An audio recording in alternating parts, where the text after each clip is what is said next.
आप देख रहे हैं यंग बाइट्स, मैं हूं आपके साथ पूजा ठाकुर। आज के हमारे वुमेन एम्पावरमेंट के प्रोग्राम में मैं आपकी मुलाकात करवाने जा रही हूं अनीसा नबी से, जो कि स्टेट टैक्स ऑफिसर है।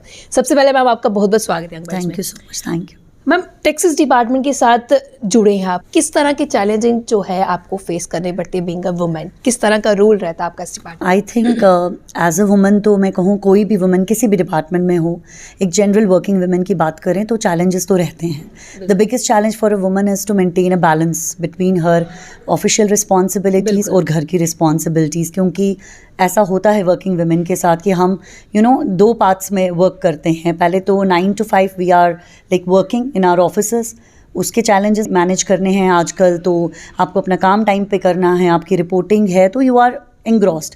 फिर आप जब आपका ऑफिशियल टाइमिंग ओवर होता है तो आप घर पे एक मदर हैं, आप एक वाइफ हैं, तो आपकी एक अलग रिस्पॉन्सिबिलिटीज़ होती है। तो मुझे लगता है generally as a working women that maintaining that work life balance is the biggest challenge. रही डिपार्टमेंट की बात, तो हमारा यहाँ पर है mixed. We are like a lot of women are also here, men हैं, तो ऐसा नहीं है, इक्वल अपॉर्चुनिटीज़ हैं सबके लिए। चैलेंजेस भी मुझे लगता है मोर और लेस इक्वल हैं, बट बीइंग अ वुमन वही होता है कि अगर आपको कभी एक्स्ट्रा टाइम डिवोट करना है because you have some your official responsibility calls for, आपको फील्ड में जाना है, तो वही होता है। Extra time devotion I think is a challenge for every woman. But आजकल का दौर ऐसा है कि I think women are excelling in all the fields.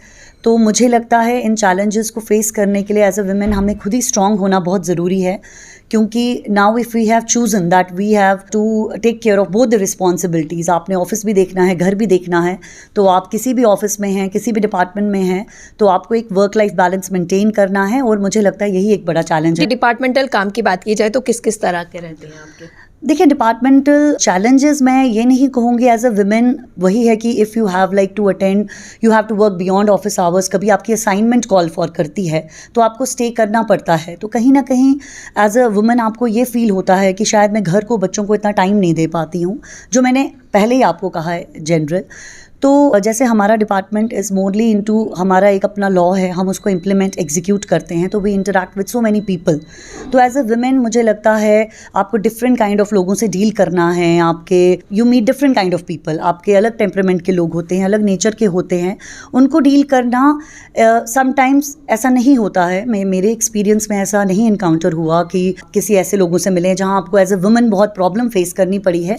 But in general मैं कहूँ कि एज अ वुमेन आपके लिए यही बड़ा चैलेंज होता है कि how to deal with different kind of people and how to आपको एक बैलेंस कैसे मेंटेन करना पड़ता है। जी। तो जिस तरह से आपने बोला कि एक पर्सनल काम की बात की जाए, घर के काम की बात की जाए या ऑफिशियल काम की बात की जाए, तो दोनों को टैकल करना बड़ा ज़्यादा चैलेंजिंग रहता है। लेकिन उसके साथ साथ आज के टाइम पे अपने पैशन को आगे बढ़ाना वो और ज़्यादा डिफिकल्ट रहता है। घर को भी देखना, ऑफिस को भी देखना। उसके साथ साथ आपको बता दें कि फिटनेस को लेकर इनका एक ग्रुप है जिसमें ये फीमेल्स को मोटिवेट करते हैं अपनी फिटनेस को ध्यान देने के लिए। तो इसके साथ साथ आपको बता दें कि ये कई तरह की एक्टिविटीज़ में पार्टिसिपेट करते हैं खुद को फिट रखने के लिए, उसके साथ साथ दूसरों को भी मोटिवेट करते हैं। तो ये आपका पैशन है। तो ये सिर्फ दो चीज़ों तक नहीं सीमित रहा, ना ही ऑफिशियल ना ही आपका घर का जो रहता है, इसमें आपका पैशन भी इंक्लूडेड रहता है। तो अपने पैशन को आगे बढ़ाने के लिए कितना और ज़्यादा चैलेंज जो है आपको लेना पड़ता है? मुझे लगता है टफ़ तो रहता है, मैं ये नहीं कहूँगी कि ये आसान है, क्योंकि अब सही बात है कि आपका ऑफिस है, घर है, विच इज़ आई थिंक ये ऑलरेडी डिफिकल्ट, ये ऑलरेडी आपका एक वर्क लाइफ बैलेंस मेंटेन करना एक इटसेल्फ चैलेंज है। उसके अलावा अगर आप एक वुमन को अपना पैशन भी परस्यू करना है तो ऑब्वियसली उसके लिए चीज़ें और मुश्किल होती जाती हैं, क्योंकि फिर आपको एक एक्स्ट्रा टाइम खुद को भी देना है। तो अब मतलब आपका घर भी आ गया, ऑफिस भी आ गया, देन यू। और मोस्टली ऐसा होता है, जो आपने देखा है हमारी सोसाइटी में, विमेन दे फॉरगेट देमसेल्व्स। उनको ऐसे लगता है घर है, ऑफिस है, लेकिन हम कहीं ना कहीं उसमें हमारी अपनी आइडेंटिटी डाइल्यूट हो जाती है। तो इस चीज़ में अपने पैशन को परस्यू करना मुझे लगता है बहुत ही बड़ा चैलेंज है। आपको खुद को टाइम देना पड़ता है।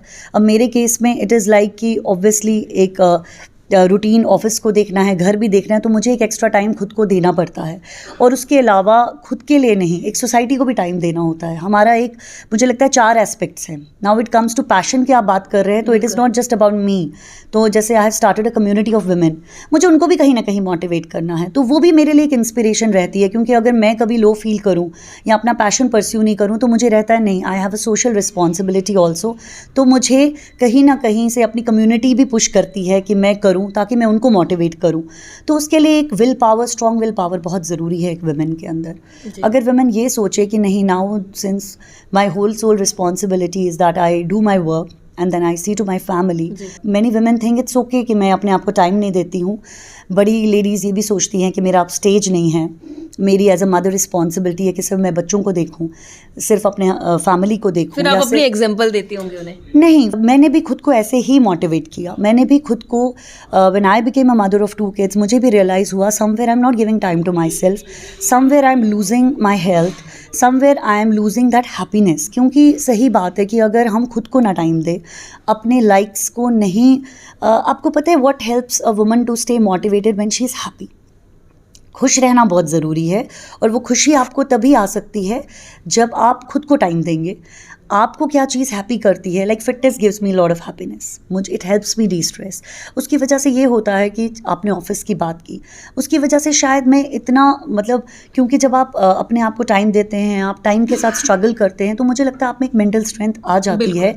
इतना आप मेंटली स्ट्रांग हो जाते हैं that you are able to handle even tough assignments at your office, you are able to handle difficult situations at your home, because सबसे बड़ी बात है आप खुद को मैनेज कर सकते हैं.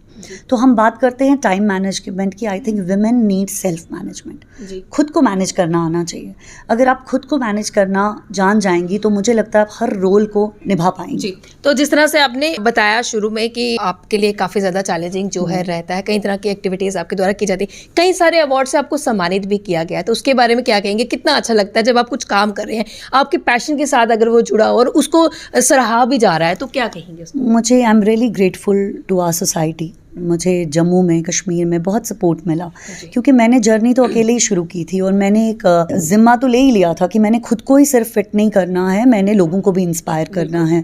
तो I became very active on social media. तो सोसाइटी ने जो देखा, जो मेरा हार्ड वर्क है या मेरा पैशन है, I think I got appreciation and support from so many people, even from my office, even from my seniors. हमारी कमिश्नर मैम भी, शी सपोर्ट्स सो मच. और मेरे जो भी सीनियर ऑफिसर्स जिनके साथ मैंने अभी तक काम किया है, मुझे बहुत सपोर्ट मिला है. तो इसमें मुझे लगता है सोसाइटी कहीं ना कहीं देखती है. I mean if you give good to the society, अगर आप एक अच्छा पॉजिटिव काम करते हैं, आप सोसाइटी में पॉजिटिवली कंट्रीब्यूट करते हैं, तो आपको वही पॉजिटिव चीज़ सोसाइटी वापस देती है. पब्लिक डीलिंग आपके ऑफिस में रहती है, जिस तरह से आपने बताया, तो कई तरह के, चाहे मेल हो या फीमेल हो, कई तरह के लोगों से आपका मिलना जुलना रहता है. आज के टाइम भी आपको क्या लगता है जो आज के टाइम पे महिलाएं पीछे रह रही हैं, वो किस वजह से रह रही है? ऐसे तो आगे, लेकिन अभी भी हम ये नहीं कह सकते कि 100% वो आगे बढ़ रही है जिनको ज़रूरत है. तो क्या लगता है कहाँ कमियाँ खामियाँ रह जाती हैं? मुझे लगता है 2 रीज़न्स हैं इस चीज़ के. एक तो खुद में ही एक कमी हम महसूस करती हैं. खुद में ही बहुत सारी लेडीज़ ऐसा सोचती हैं कि हम नहीं कर सकती हैं. खुद में ही बड़ी लेडीज़ होती हैं जो अपने ड्रीम्स को छोड़ देती हैं शादी की वजह से या मदरहुड की वजह से, या अगर पेरेंट्स का सपोर्ट नहीं मिला, वो नहीं कन्विंस कर पाती हैं अपनी. काफ़ी ज़्यादा ज़रूरी रहता है. हाँ, बट मुझे लगता है एक लेडी में भी पावर ऑफ कन्विक्शन होनी चाहिए, एक अच्छी कम्युनिकेशन होनी चाहिए अपनी फैमिली के साथ, अपने, अगर आप मैरिड हैं, अपने हस्बैंड के साथ. अब देखिए, मैंने KS क्वालिफाई किया after marriage and after becoming a mother, तो मेरे लिए भी इतना इजी नहीं रहा होगा. मेरे पास भी चॉइस थी. मैं भी सोचती कि just because I am married, मैं एक मदर हूँ, तो अब मेरा स्टेज नहीं है, जो हमारी 80% विमेन सोचती हैं. हमारी बड़ी गर्ल्स सोचती हैं कि नहीं, मतलब ये भी एक चैलेंज है कि girls they are not allowed sometimes to choose their field. हमारी फैमिलीज़ की तरफ से कभी कभी प्रेशर रहता है, नहीं ये फील्ड लड़कियों के लिए नहीं है, ये नहीं है. बट आज ज़माना बदल चुका है. I think women should be allowed to explore every field. तो इसका सोल्यूशन यही है, एक तो पहले लड़कियों को खुद में एक सेल्फ कॉन्फिडेंस डेवलप करना है, एक अच्छी कम्युनिकेशन डेवलप करनी है अपनी फैमिली के साथ. वो जो ड्रीम्स देख रही हैं, उनको परस्यू करना चाहती हैं, तो उसको कम्युनिकेट करें, उस पर मेहनत करें, और ये बिल्कुल ना सोचें कि सोसाइटी उनको कैसे जज करती है. Because most of the girls they lag behind because they overthink. उनके लिए सोसाइटी की ओपिनियन बहुत मैटर करती है. जिस दिन लड़कियां सोसाइटी के ओपिनियंस के बारे में matter, negative opinions I am talking about, not positive opinions, जिस दिन हम ये सोचेंगे कि negative opinion of people don't bother us, we know we are right, और हम में वो पोटेंशियल है उस फील्ड तक जाने का, मुझे लगता है लड़कियां बहुत आगे तक बढ़ेंगी. और दूसरा मैसेज सोसाइटी पे भी बहुत डिपेंड करता है कि उनके पेरेंट्स लड़कियों के, या उनका पार्टनर, या उनकी फैमिली, जब वो कॉन्फिडेंस रखेंगी अपने घर की, चाहे वो डॉटर है, चाहे वो वाइफ है, या वो मदर है, तो या वो डॉटर इन लॉ है, जब वो फैमिली वो सपोर्ट देगी, वो एक कॉन्फिडेंस रखेगी, तो मुझे लगता है लड़कियां बहुत आगे जा सकती हैं। जी, धन्यवाद हमारे साथ जुड़ने के लिए। तो हमारे साथ अनीसा नबी जुड़े हुए थे, जिन्होंने साफ तौर से काफ़ी खूबसूरत सा मैसेज दिया और वुमेन्स को आगे करने के लिए लगातार उनकी फिटनेस की ओर ध्यान दे रहे, खुद भी ये फिट हैं और दूसरों को भी चाहते हैं, ये मंत्रा जो है देना चाहते हैं कि अगर लाइफ में आगे बढ़ना तो फिट रहना जो है बहुत ज़्यादा जरूरी। के साथ साथ फीमेल्स के लिए एक मैसेज दिया है कि अगर वो आगे बढ़ना चाहते हैं तो खुद में सेल्फ कॉन्फिडेंस लाना बहुत ज़रूरी है। अगले अपने लेकर फिर मैं हाजिर होंगी, तब तक के लिए आप देखते रहें यंग बाइट्स, फिर जर्नलिस्ट शेख बड़ों के साथ मैं पूजा ठाकुर, यंग बाइट्स जम्मू।